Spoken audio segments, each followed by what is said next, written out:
Good morning students, defence services academy के online education platform पर मैं गणेश खड़ से आप सभी का हार्दिक स्वागत करता हूं। दोस्तों, आज हम हिस्ट्री का वो टॉपिक कवर करेंगे जो बहुत ही इंपॉर्टेंस है एनडीए एग्जामिनेशन के लिए। 90 डेज क्रैश कोर्स सीरीज में मैंने हिस्ट्री के बहुत सारे टॉपिक कवर कर लिए, बट आज जो टॉपिक पढ़ रहे हैं उसका नाम है सल्तनत पीरियड। सल्तनत पीरियड मतलब भारत में मुस्लिम राजवट की शुरुआत। ये मुस्लिम राजवट अभी सल्तनत पीरियड से शुरू होती है तो वो खत्म होती है 1857 मतलब 1857 में खत्म होती है। हालांकि सल्तनत पीरियड 1526 में खत्म होता है। ये सल्तनत पीरियड, इसको सल्तनत पीरियड क्यों कहा गया है? क्योंकि यहाँ पे जो एम्परर रहता था, जो बादशाह रहता था, उसको एम्परर, किंग, बादशाह वगैरह नहीं कहते थे, उसको सुल्तान कहते थे। क्या कहते थे? सुल्तान कहते थे। इसीलिए इस पीरियड को सल्तनत पीरियड कहा गया है। सल्तनत पीरियड में हमें अलग अलग डायनेस्टीज के सुल्तानों ने भारत पर राज किया है, जैसे कि slave dynasty, Khilji dynasty, Tughlaq dynasty, Syed dynasty और लोधी डायनेस्टी।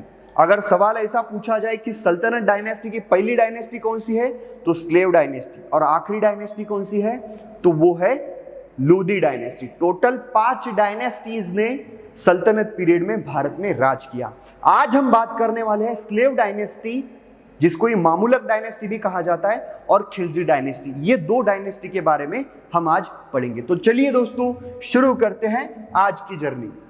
दोस्तों, Mamluk dynasty is also called slave dynasty.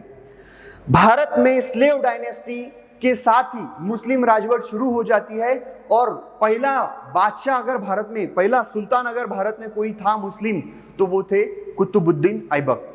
Qutubuddin Aibak ने भारत में 1206 में भारत में राज करना शुरू कर दिया। उसने अपनी कैपिटल लाहौर में बनाई थी, जो कि आज के पाकिस्तान में सिचुएटेड है। अभी इसका मामूलक डायनेस्टी का मतलब क्या होता है? स्लेव डायनेस्टी इसीलिए कहा जाता है क्योंकि कुतुबुद्दीन ऐबक एक स्लेव था, गुलाम था। किसका? मोहम्मद घुरी का गुलाम था। बट मामूलक डायनेस्टी भी इसको क्यों कहा जाता है, तो इसके पीछे का भी रीजन है। वो गुलाम जो है, जो भी राजा बना है, सुल्तान बना है, वो गुलाम एक फ्री पेरेंट्स का बच्चा था। मतलब एक मुक्त पेरेंट्स थे, मुक्त कपल थे, जिसके ऊपर कोई किसी का राज नहीं था, वो किसी के गुलाम नहीं थे। ऐसे पेरेंट्स को जो जन्मा हुआ बच्चा था, उन्होंने उसको बेच दिया, एज अ स्लेव करके बेच दिया। किसको? मोहम्मद घुरी को। और वही स्लेव आगे चल के क्या बनता है? सुल्तान बनता है। ठीक है दोस्तों, तो एक छोटी सी जर्नी उसने शुरू की थी और वो सुल्तान बन गया एक सेपरेट प्रदेश का। देखो, इतनी बड़ी उसने अचीवमेंट हासिल की थी कुतुबुद्दीन ऐबक ने। 1206 में इसने स्लेव डायनेस्टी की स्थापना की। Mamluk dynasty, that is slave dynasty, was established in Delhi by Qutubuddin Aibak. Lahore में कैपिटल थी, बट दिल्ली भी उसके एरिया में ही आती थी। ठीक है, it was the first of the dynasty to rule as a Delhi सल्तनत। दिल्ली सल्तनत में पहली dynasty slave dynasty. Started construction of Quwwatul Islam mosque in Delhi. Quwwatul Islam architecture के आधार पर क्वेश्चन पूछा जाता है कि कुव्वतुल इस्लाम नाम की मॉस्क किसने बनाई है, तो कुतुबुद्दीन ऐबक ने। कहाँ बनाई है? तो दिल्ली में बनाई है। ही कंस्ट्रक्टेड 2.5 दिन का झोपड़ा। ये अजमेर में एक कंस्ट्रक्शन कुतुबुद्दीन ऐबक ने किया था, 2.5 दिन का झोपड़ा। ही बेगन द कंस्ट्रक्शन ऑफ कुतुब मीनार। देखो, कुतुब मीनार जो दिल्ली में सिचुएटेड है, उसका निर्माण करने का कार्य इसने शुरू किया था। बेगन कहा गया, इसने शुरू किया था, बट वो कंप्लीट नहीं कर पाया। कौन? कुतुबुद्दीन ऐबक, भले ही उसने शुरू किया हो। अभी दोस्तों, हम देखेंगे ही कि कुतुबुद्दीन ऐबक ने जो कुतुब मीनार बनाया था वो कैसा था, ये मैं आपको बताऊंगा ही। ये 2.5 दिन का झोपड़ा है, जो कहां पर है? अजमेर में है। अजमेर में ये है कुतुब मीनार, दिल्ली में है। इसका कंस्ट्रक्शन भले ही कुतुबुद्दीन ऐबक ने शुरू किया था, बट इसको कंप्लीट किसने किया? तो वो कंप्लीट करने का काम किया इल्तुतमिश ने। किसने? इल्तुतमिश ने, जो स्लेव डायनेस्टी का दूसरा रूलर था, इल्तुतमिश। 1210 में 1210 में पोलो नाम का एक, आज जिसको हम पोलो कहते हैं, उस समय उसको चौघान कहते थे। तो घोड़े से, ये खेल खेलते हुए घोड़े से गिरकर कुतुबुद्दीन ऐबक की मृत्यु हो जाती है फिर उसका जो है दामाद इल्तुतमिश ये सम्राट बनता है, सुल्तान बनता है। इसको स्लेव ऑफ स्लेव कहा गया है। क्या कहा गया है? स्लेव ऑफ स्लेव, गुलामों का गुलाम। Iltutmish was the son in law of Aibak, जवाई था, ठीक है। He was the Turkish slave born in Central Asia. Iltutmish shifted his capital from Lahore to Delhi. दोस्तों, जैसे मैंने कहा था कुतुबुद्दीन ऐबक ने कैपिटल लाहौर में बनाई थी, बट उस कैपिटल को लाहौर से दिल्ली किसने शिफ्ट किया? तो इल्तुतमिश ने। 1221 he stopped an invasion led by Genghis Khan. Genghis Khan एक बहुत ही खतरनाक मंगोलियन रूलर था, मंगोलिया देश का रूलर था, बहुत ही क्रूएल रूलर था, और इसने भारत पर भी अटैक करने की ठान ली थी, किया था अटैक, बट इल्तुतमिश ने इसको रोक दिया। अगर ये भारत में आता तो पूरा तहस नहस कर देता, ऐसी इसकी छवि थी। बहुत ही क्रूएल रूलर था चंगेज खान, बट इसको इल्तुतमिश ने रोक दिया था, इसके इन्वेजन को। He completed the construction of Qutub Minar. Qutub Minar का काम इल्तुतमिश ने कंप्लीट किया था। ही इंट्रोड्यूस 2 कॉइन्स, 2 महत्वपूर्ण कॉइन्स इसने इंट्रोड्यूस किए थे, सिल्वर का टंका और कॉपर का जितल। ये नाम भी याद रखने पड़ेंगे, इसके आधार पर भी क्वेश्चन पूछा जा सकता है। ही इंट्रोड्यूस इक्तेदारी सिस्टम। अभी इक्तेदारी सिस्टम क्या है दोस्तों? सल्तनत पीरियड में, इल्तुतमिश के पीरियड में बहुत बड़ा ज्योग्राफिकल एरिया उसके कब्जे में था। अब इतने बड़े ज्योग्राफिकल एरिया का प्रशासन संभालना उसके लिए मतलब दिक्कत वाली बात थी, मुश्किल काम था। इसीलिए उसने क्या किया, अपने एरिया के जो अपने पास के जो भी ऑफिसर्स है, बड़े बड़े व्यक्ति जो है, उनको इक्तेदार बनाया। इक्तेदार मतलब उसने अपने राज्य को कुछ हिस्सों में बांट दिया। उस हर एक हिस्से को इक्ता कहा गया है। क्या कहा गया है? इक्ता। हर एक हिस्से को इक्ता कहा गया है। और अपने जो बड़े बड़े ऑफिसर है, उन ऑफिसर को उस इक्ता का प्रशासन संभालने की जिम्मेदारी दी है। मतलब वो इक्ता का जो हेड रहेगा, जो ऑफिसर है नियुक्ति अपॉइंट किया गया, उसको इक्तेदार कहा गया है। क्या कहा गया है? इक्तेदार। मतलब राज्य को इक्ताज में डिवाइड करना और उसका हेड करके किसी इक्तेदार को चुनना, इसी कोई इक्तेदारी सिस्टम कहा गया है। जो किसने शुरू की थी?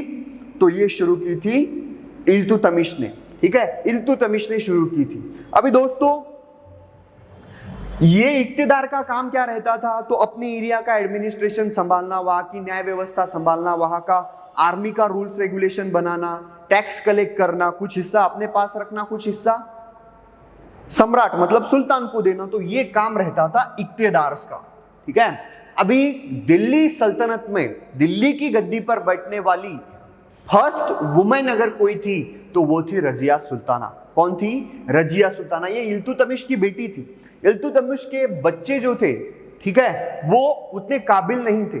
इल्तुतमिश का बेटा उतना काबिल नहीं था, उसको जल्द ही हटाया गया दिल्ली की गद्दी से इल्तुतमिश के मरने के बाद। बट रजिया सुल्ताना जो इल्तुतमिश की बेटी थी, वो बहुत ही ब्रेव थी। मतलब उसने वॉर टैक्टिक्स, लड़ाई करना, ये सारी चीजें उसने सीख ली थी। एडमिनिस्ट्रेशन कैसे करना ये भी सीख लिया था। और 4 साल इसने दिल्ली की गद्दी को संभाला। बट एक साइकोलॉजी होती है, एक मानसिकता होती है कि हम एक स्त्री के नीचे कैसे काम करें। यही मानसिकता इसके लिए हानिकारक बनी। और 1240 में रजिया सुल्ताना की हत्या कर दी गई, क्योंकि हमें किसी वुमन के अंडर में काम करने की इच्छा नहीं है और मानसिकता भी नहीं है। इसीलिए रजिया सुल्ताना को मरना पड़ा, इसकी हत्या की गई। बस वो पहली वुमन थी दिल्ली की गद्दी पर बैठने वाली। अभी रजिया सुल्ताना के बाद में बहुत सारे रूलर आते हैं, बट उनके बारे में हमें कोई ज्यादा जानकारी मिलती भी नहीं और ज्यादा इंपॉर्टेंट भी नहीं है। बट आगे में स्लेव डायनेस्टी में ही एक रूलर आता है जिसका नाम है गियासुद्दीन बलबन। ये भी एक स्लेव ही था जिसको इल्तुतमिश ने खरीदा था। बलबन ने एक पर्शियन फेस्टिवल भारत में इंट्रोड्यूस किया जिसको हम नवरोज कहते हैं। क्या कहते हैं दोस्तों? नवरोज। आज भी हम इसको सेलिब्रेट करते हैं। ये पहला सेलिब्रेशन किसने शुरू किया था? तो गियासुद्दीन बलबन ने। बलबन इंट्रोड्यूस सजदा एंड पाइपोस, मतलब सम्राट के पांव चूमना और सम्राट को सजदा करना, ठीक है, मतलब नमस्कार करना। सजदा मतलब नमस्कार करना और पाइपोस मतलब सुल्तान के पांव चूमना। तो ये दोनों कस्टम्स, दोनों ट्रेडिशंस किसने शुरू किए थे? बलबन ने शुरू किए थे। Created a separate department for army, that is Diwan e Arz. ठीक है, आर्मी का अब तक कोई सेपरेट डिपार्टमेंट नहीं था, बट बलबन ने क्या किया, सेपरेट डिपार्टमेंट बनाया दोस्तों, किसके लिए, आर्मी के लिए, और नाम क्या था, दीवान ए अरज, ये नाम था इसका, बलबन ने शुरू किया। अभी बलबन की और क्या जानकारी जो है हमें वो मिलती नहीं, ठीक है। तो बलबन के बाद में एक 4 साल का छोटा सा रूलर आता है स्लेव डायनेस्टी का, वो आखिरी रूलर कहा गया है। तो वो बच्चा रहता है, इस बच्चे को संभालने की जिम्मेदारी एक व्यक्ति पर आ जाती है जिसका नाम है जलालुद्दीन खिलजी, ठीक है, जलालुद्दीन फिरोज खिलजी। अब ये 4 साल का बच्चा उस समय दिल्ली का सुल्तान है, और दिल्ली का सुल्तान को संभालने की जिम्मेदारी थी एक नौकर पर जिसका नाम था जलालुद्दीन फिरोज खिलजी। वफादार था, बट सम्राट बनने की, सुल्तान बनने की इच्छा भी इसमें जाग गई। फिर वो वफादार सुल्तान जो है वो बदल गया, इसने वो 4 साल के सुल्तान की हत्या कर दी और खुद दिल्ली का सुल्तान बन गया। अभी ऐसी ही बातें आ जाएंगी, राजा को मारकर कोई दूसरी डायनेस्टी सुल्तान बनना चाहती है, महत्वाकांक्षा बढ़ती रहती है लोगों की, तो ये चीजें आम है। ये सिर्फ मुसलमान डायनेस्टी में ही नहीं, हिंदू डायनेस्टी में भी हमें ये दिखाई देता है। दोस्तों, जलालुद्दीन फिरोज खिलजी ने खिलजी डायनेस्टी की शुरुआत की है, खिलजी डायनेस्टी की नींव रखी है। ये दूसरी डायनेस्टी थी सल्तनत पीरियड की। अलाउद्दीन खिलजी जो था ये इसका नेफ्यू था, सन इन लॉ और नेफ्यू भी था, मतलब भतीजा भी था और जमाई भी था। कौन? अलाउद्दीन खिलजी। अभी खिलजी डायनेस्टी में एक ही रूलर है जिसके बारे में हमें जानकारी लेना बहुत इंपॉर्टेंट है और बहुत ही महत्वपूर्ण रूलर है, ठीक है। अभी इसके समय में जलालुद्दीन खिलजी के पीरियड में मंगोलों का एक बार फिर से आक्रमण होता है, ठीक है, बट इस आक्रमण को अलाउद्दीन खिलजी लीड करता है और उसको रोक देता है, ठीक है। अलाउद्दीन खिलजी जो है ये जलालुद्दीन खिलजी का नेफ्यू था और आर्मी कमांडर भी था, और आर्मी की पूरी जिम्मेदारी, आर्मी को साथ में लेकर उसने ये मंगोलों का सामना किया और मंगोलों को हरा दिया। बात कब की है? 1292 की। अभी अलाउद्दीन खिलजी ने क्या क्या काम किए ये बहुत इंपॉर्टेंट है जानना, क्योंकि ये बहुत बेस्ट रूलर था, ठीक है। अलाउद्दीन खिलजी, ही was the first Sultan who attack south India. अब तक के जितने भी रूलर आए थे, मोहम्मद बिन कासिम से लेके अलाउद्दीन खिलजी तक जितने भी रूलर आए थे, किसी ने साउथ इंडिया में अटैक नहीं किया था। सबकी सीमा नॉर्थ इंडिया तक ही थी, सबने राज किया नॉर्थ इंडिया तक ही। बट जो आक्रमण भारत में आए थे उनमें से कोई भी एक व्यक्ति साउथ इंडिया में अटैक नहीं कर पाया था। साउथ इंडिया की ज्योग्राफिकल लोकेशन ये बहुत ही कठिन थी, वहां पर लड़ाई लड़ने की जो टैक्टिक थी, ठीक है, वो सिर्फ उसी नेटिव एरिया के लोगों को मालूम थी। कोई ऐरा गैरा अगर आया तो उसको मरना ही पड़ता था। आप छत्रपति शिवाजी महाराज का इतिहास जानते ही होंगे। तो ये जो है साउथ का एरिया, दक्कन का एरिया, इसको समझने के लिए नेटिव व्यक्ति ही चाहिए, ठीक है, समझदार व्यक्ति ही चाहिए जिसको इधर के डेक्कन के एरिया की पूरी जानकारी हो। अभी तक जितने भी रूलर हुए थे अलाउद्दीन खिलजी के पीरियड तक, उनमें से किसी ने भी ये हिम्मत नहीं की थी। बट अलाउद्दीन खिलजी ने अपना जो चीफ जनरल था जिसका नाम था मलिक कफूर, इसके साथ में साउथ इंडिया में अटैक किया। देवगिरी उस समय का सबसे वेल्दी राज्य था। देवगिरी पर यादव वंश का राज था। किसका? यादव वंश का। तो यादव वंश के जो राजा थे उस समय के, रामचंद्र देव राव यादव, ठीक है, उनको हराया, ठीक है। प्रतापरुद्र सेकंड ऑफ वारंगल प्रांत के राजा थे, उनको भी हराया, ठीक है। वीर बल्लार थर्ड होयसल डायनेस्टी से रिलेट करते थे, उनको भी हराया। मतलब तमिलनाडु तक इसने ज्योग्राफिकल एरिया कैप्चर किया था। किसने? मलिक कफूर और सुल्तान अलाउद्दीन खिलजी। ये मलिक कफूर का चित्र इंटरनेट पर अवेलेबल है। और ये जो रूट दिखाया गया है दोस्तों, ये रूट है किसका? तो अलाउद्दीन खिलजी और मलिक कफूर ने जो साउथ इंडिया में अपना अभियान, लड़ाई का अभियान शुरू किया था, ये दिल्ली से निकलते हुए ऐसे महाराष्ट्र में आता है, महाराष्ट्र से होते हुए फिर ये आंध्र प्रदेश में जाता है, और आंध्र प्रदेश से फिर साउथ इंडिया में मतलब केरल से होते हुए कहां पर जाता है? तमिलनाडु में जाता है। तो ये रूट पर भी क्वेश्चन पूछा गया, इसीलिए मैंने मैप दिया है। कहा ये क्वेश्चन पूछा गया कि ये रूट जो दिखाया गया है ये किसका रूट है? तो ये एनेक्सेशन ऑफ साउथ इंडिया, किसका? अलाउद्दीन खिलजी का। ठीक है, तो बहुत सारे राजाओं को हराया था और सबसे पहली बार साउथ को कॉन्कर किया था किसी एक राजा ने, तो उसका नाम था अलाउद्दीन खिलजी। ये जो एरिया दिख रहा है दोस्तों आपको, ये देखो, ये आज का भारत मैं आपको बताता हूं। आज का भारत जो है ये है आपका आज का भारत, ये है आज का भारत समझो। ठीक है, बट इससे भी बाहर था अलाउद्दीन का एरिया, पाकिस्तान के एरिया तक सीमित था पूरा का पूरा। तो इतना बड़ा एरिया जो है ये पूरा का पूरा एरिया अलाउद्दीन खिलजी के कब्जे में था। ये जो साउथ इंडिया का ये ग्रीन कलर का अलग से एरिया दिया है, ठीक है, ये जो एरिया दिया है, ये एरिया के राजाओं को उसने जीता तो था, राज्य उसने कैप्चर तो किए थे, बट उनको सिर्फ अपना उनको उनका एरिया फिर से सौंप दिया गया, बट इनको सालाना कुछ रकम अलाउद्दीन खिलजी को देनी पड़ती थी। ठीक है, मतलब ये इनडायरेक्टली रूल यहां पर भी अलाउद्दीन खिलजी का चल ही रहा था, बट डायरेक्ट रूल इस एरिया में था, ये ग्रीन कलर का पोर्शन। तो इस तरीके से अलाउद्दीन खिलजी ने बहुत बड़ा साम्राज्य भारत में स्थापित किया था। उसने देखो, मलिक काफूर ने रामेश्वरम में, मतलब साउथ इंडिया के तमिलनाडु में ये रामेश्वरम है, वहां पर उसने मॉस्क बनाई थी। ये उसी का चित्र है दोस्तों। ठीक है, अलाउद्दीन खिलजी ने सिर्फ एक बार नहीं 12 बार मंगोलों का जो इन्वेजन भारत पर हो रहा था उसको रोक रखा था। ठीक है, मंगोल उस समय की खतरनाक ट्राइब थी बिल्कुल, जहां पर भी जाते थे पूरे लोगों को मार डालते थे, बिल्कुल नदियां बहती थी खून की। तो ये मंगोलों के जो 12 आक्रमण थे ये अलाउद्दीन खिलजी ने रोक रखे थे। ठीक है, Alauddin Khilji followed the divine right theory of kingship. मतलब क्या? डिवाइन राइट किंगशिप थ्योरी मतलब ऐसी थ्योरी जैसे कि जो सुल्तान बनता है उसको राजा, उसको भगवान का आशीर्वाद है। मतलब एक सुल्तान भगवान का आशीर्वाद है, करके राज्य कर रहा है, करके वो सुल्तान बना है। इसको ही divine right theory of kingship कहा गया है। ठीक है, ये एक थ्योरी है, किंगशिप की थ्योरी है, राजपद का सिद्धांत है। कैसा सिद्धांत? दैवी सिद्धांत, कि मुझे जो राजपद प्राप्त हुआ है, मुझे जो सुल्तान पद प्राप्त हुआ है, ये आपकी इच्छा से नहीं, इसकी इच्छा से नहीं, उसकी इच्छा से नहीं, या फिर मेरी इच्छा से नहीं, ये भगवान की इच्छा थी, करके मैं सुल्तान बनाऊं। ये जो सिद्धांत है इसको ही divine right theory of kingship कहा गया है। He banned social parties and wine. ठीक है, सामाजिक कार्यक्रम जो पार्टीज होती थी और वाइन्स को उसने बैन कर दिया।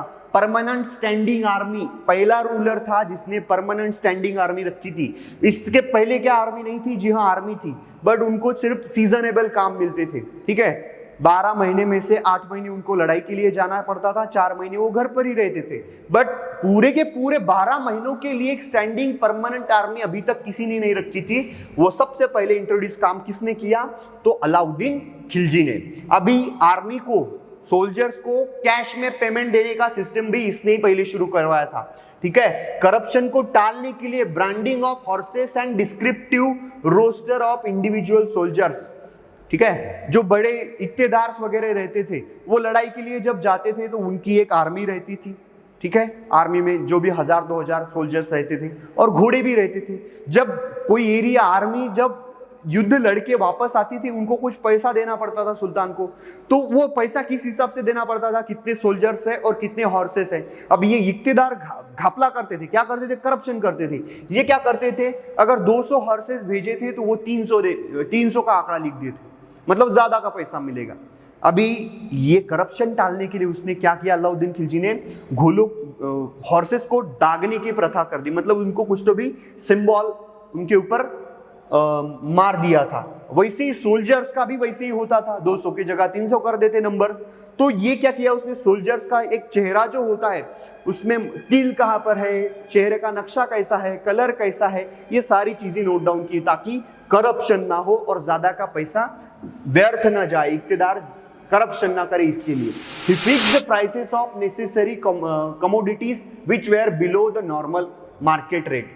देखो, मार्केट सिस्टम को कंट्रोल में रखने की सबसे पहली कोशिश इसी ने की थी। इसने क्या किया था?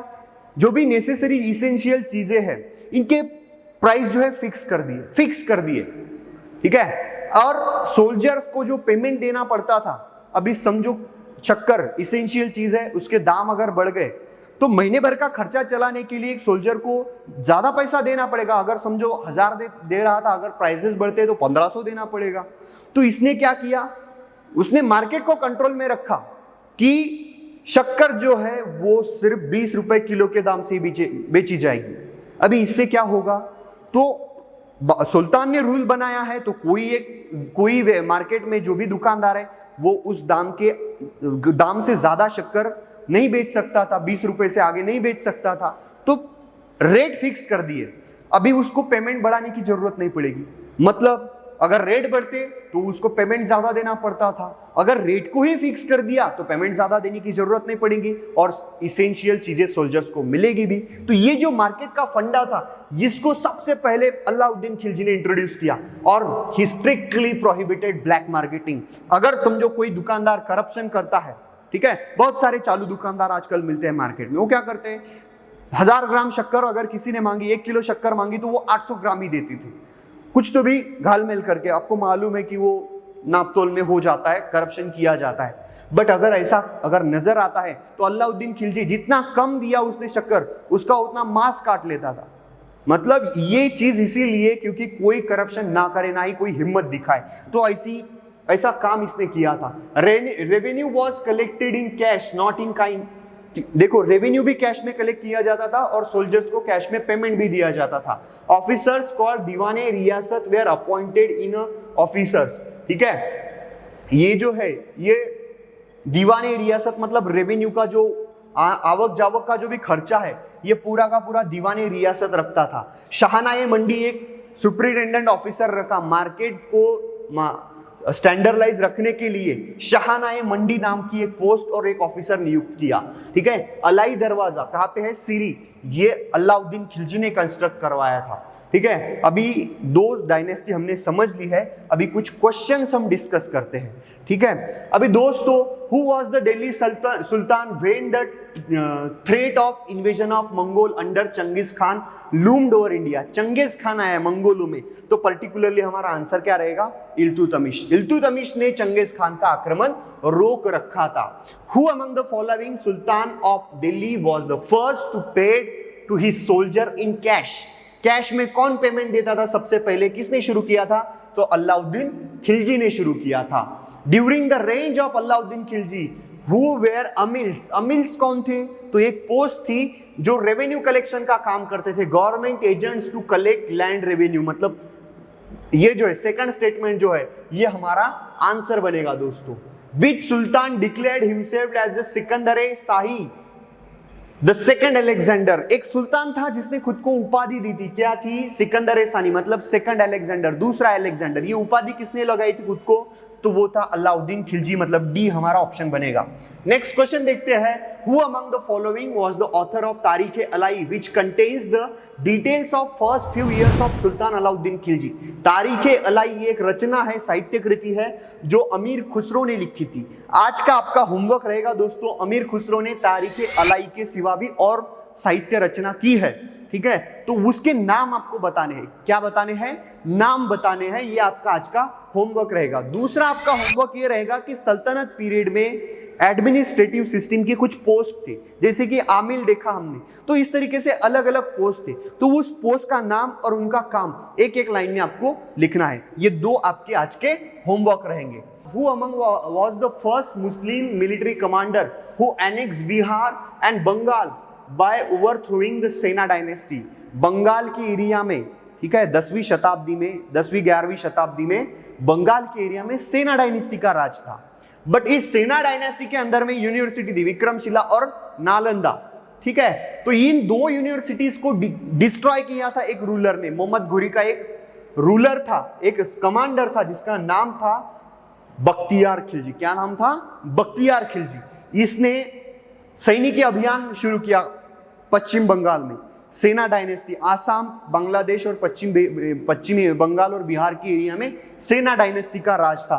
तो इस बख्तियार खिलजी ने सेना डायनेस्टी को डिस्ट्रॉय कर तो दिया, बट विक्रमशिला और नालंदा दोनों डायनेस्टी को डिस्ट्रॉय कर दिया। इसीलिए बी जो है हमारा आंसर बनेगा। Mohammad bin Qasim establish new city in Sindh, the name of that city was Mayasura. क्या है दोस्तों, मायासुरा। तो बी हमारा ऑप्शन बनेगा। What does the term Mamluk signify, Mamluk का मतलब क्या है दोस्तों? तो मामूलक का मतलब होता है slave born to the free parents, ठीक है। कुतुबुद्दीन ऐबक जो था ये स्लेव था, बट उसके पेरेंट्स जो थे वो फ्री थे। उसके पेरेंट्स ने उसको स्लेव करके बेच दिया था, ठीक है। वो स्लेव का बेटा था क्या? नहीं, फ्री पेरेंट्स का बेटा था, इसीलिए उसको मामूलक कहा गया है और इसीलिए उसकी डायनेस्टी को मामूलक डायनेस्टी भी कहा जाता है। तो ए जो है हमारा यहाँ पर आंसर बनेगा। Who among the following rulers had stamped the figure of goddess Lakshmi on his coins and had his name inscripted in Nagari character? Mohammad Ghori. क्या है ऑप्शन? मोहम्मद घुरी। इसने क्या किया था? उसने भले ही पृथ्वीराज चौहान को हराकर उनकी हत्या कर दी थी, हत्या की थी या नहीं की थी इसके बारे में अभी हमें सबूत नहीं मिलते, बट उसने हराया था सेकेंड बैटल ऑफ तराइन में। उसके बाद वो संस्कृत से बहुत ही प्रभावित था। कौन था? मोहम्मद घुरी। उसने क्या किया? गोल्डन कॉइन्स बनाए और उस गोल्डन कॉइन पर माता लक्ष्मी, देवी लक्ष्मी का चित्र बनाया और उसके नीचे अपना नाम भी लिखा। तो ये काम किसने किया था? मोहम्मद घुरी ने किया था दोस्तों, ठीक है। The iqtadar during the period of Delhi Sultanate were also known as muqtil. क्या नाम से जाना जाता था इक्तेदार को? मुक्तिल इस नाम से भी जाना जाता था।